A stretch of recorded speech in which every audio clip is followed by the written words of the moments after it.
안녕하세요. 닥터 꼬집입니다. 저희 병원에서는 이제 뭐 재신경 치료를 잘 하기도 하지만 앞니 심미 치료에 대해서 좀 실패한 케이스들이 많이 오기 때문에 그런 경험이 풍부해요. 그래서 이제 앞니에 대해서 앞니는 굉장히 중요하죠. 제일 먼저 보이는 부위고 웃을 때마다 자신 있게 웃으려면 앞니가 예쁘고 가지런해야 되기 때문에 앞니를 과거에 치료를 했는데 뭔가 불편감이 있고 연몸에 염증도 있고 뭔가 문제가 있는 걸 아는데 계속 치료를 미루다가 이거 뜯어내면 괜히 뽑아야 되는 거 아니야? 라는 고민을 하시다가 결국에는 찾다 저희 병원을 이제 오시는 분들이 많이 있으신 것 같아요.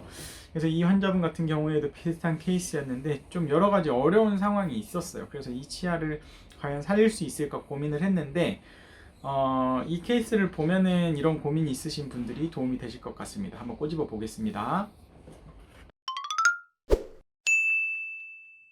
네, 환자분이 오른쪽 위 송곳니 쪽이 자꾸 통증이 있어요. 옛날에 치료를 한 데가 염증이 있던지 아니면 송곳니가 아픈지 어디가 아픈지 모르겠는 거죠. 근데 자세히 보니까 환자분은 이제 송곳니 쪽이라고 했는데 이게 송곳니죠. 보통 이제 앞에서부터 치아가 대칭이니까 앞에 전치부 두 개가 있고 송곳니가 있고 그 다음 작은 어금니 두 개가 있는 거라서 송곳니 쪽이라고 하셨는데 문제가 있어 보이는 치아는 딱 봐도 앞니 쪽이죠. 염증이 있어 보여요. 그래서 이 환자분은 이 앞니에 염증이 이렇게 있는 케이스이기 때문에 문제는 이제 이 치아가 염증이 이렇게 커지기 전에 미리 개입을 했어야 된다는 거죠. 미리 치료를 하면 좋다는 거죠. 이 치아의 염증 때문에 여기서 시작된 세균이 유입이 되면서 주변 뼈를 녹이다가 결국 이 뿌리 끝에까지 갔기 때문에 이 치아까지 잘못하면 신경이 거꾸로 죽을 수가 있는 거거든요. 그래서 이제 가급적이면 빨리 더 퍼지기 전에 염증이 있다고 하면은 재치료를 하는 게 좋은데 문제는 치과에 갔을 때마다 여기에 기둥이 있기 때문에 뽑아야 된다. 치료가 안 된다. 염증이 너무 크기 때문에 치료가 안 된다.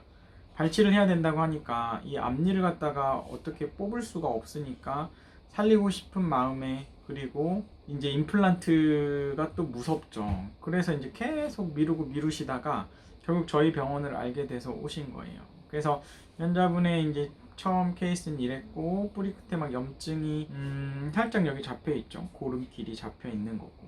근데 이제 이 옆에 치아에 있는 게 염증이 이 옆에 치아까지 좀 인발부가 돼 있는 것처럼 보이지만 이 옆 치아는 중요한 게 이 엑스레이나 CT 상으로 판단을 하는 게 아니고 바이탈리티를 항상 체크를 해봐야 돼요. 그래서 바이탈리티라고 하면은 치아가 살아있느냐 죽었느냐를 테스트해서 살아있다고 하면은 일단 치료하지 말고 건드리지 말고 이 치아를 치료하고 나서 경과를 보는 거고 바이탈리티가 없다 그러면 그때는 같이 신경치료를 해주는 게 맞겠죠.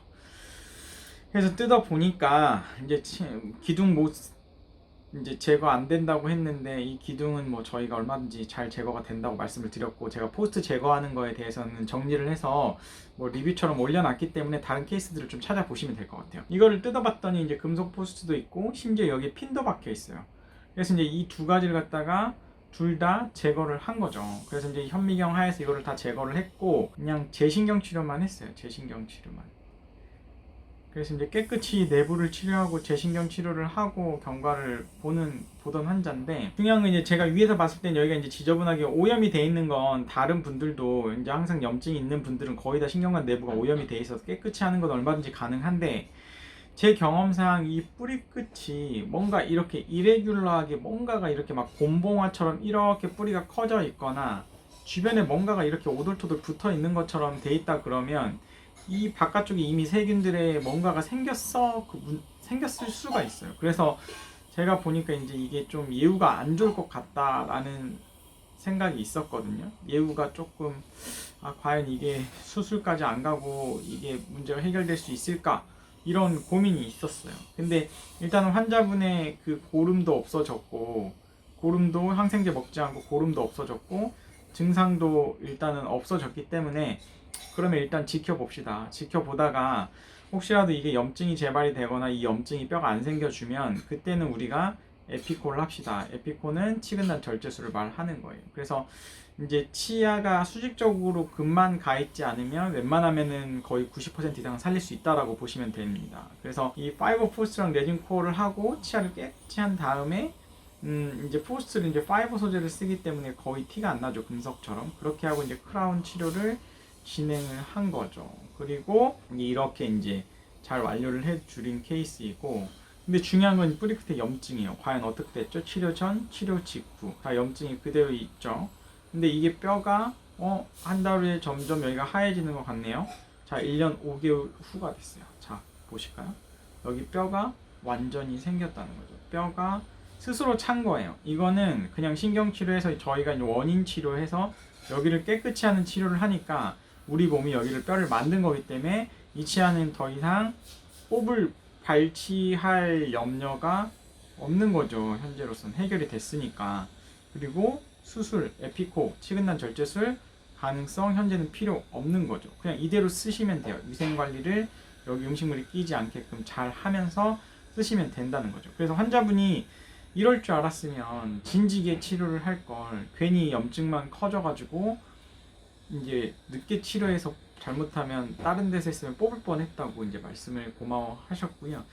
제일 중요한 건 이 옆에 있는 치아, 그때 염증이 이렇게 있다고 해서 이때 신경치료를 할 필요가 없었기 때문에 제가 안 했죠. 이거 그때 했으면은 어쩔 뻔했죠. 안 해도 되는 치료를 할 뻔했다는 거죠. 그래서 가장 중요한 거는 가장 기본적인 건데 치아 생활력 검사가 또 엄청 중요하다는 게 또 여기서 증명이 되는 거예요. 그래서 환자분들이 이제 앞니에 염증이 있을 때, 특히 앞니가 이제 심미적으로 예뻐야 되고 이렇기 때문에 이제 발치할 게 무섭고 그런 경우에는 정확히 진단을 해야 돼요. 그리고 정말 살릴 수 있고 염증이 치유가 될 수 있다 그러면 괜히 염증을 방치했다가 이 옆에 있는 치아까지 잘못하면은 손해를 볼 수 있는 상황이기 때문에 만약에 발치를 해야 되는 케이스면 빨리 발치를 하고 임플란트로 가는 게 옆치아를 위해서도 좋은 거고요. 살릴 수 있는 케이스라고 하면은 미루지 마시고 빨리 치료를 하는 게 좋겠죠. 그래서 환자분들이 조금 앞니에 대해서 심미적으로 중요하게 생각하지만 앞니의 재치료를 잘 하는 분을 만나시면 충분히 살리는 치료로 치아를 세이브할 수 있다라고 정리를 하고 싶습니다. 이 영상이 도움이 되셨다고 하시면 닥터코집 치과팀 좋아요, 구독 꼭 요청드립니다. 감사합니다.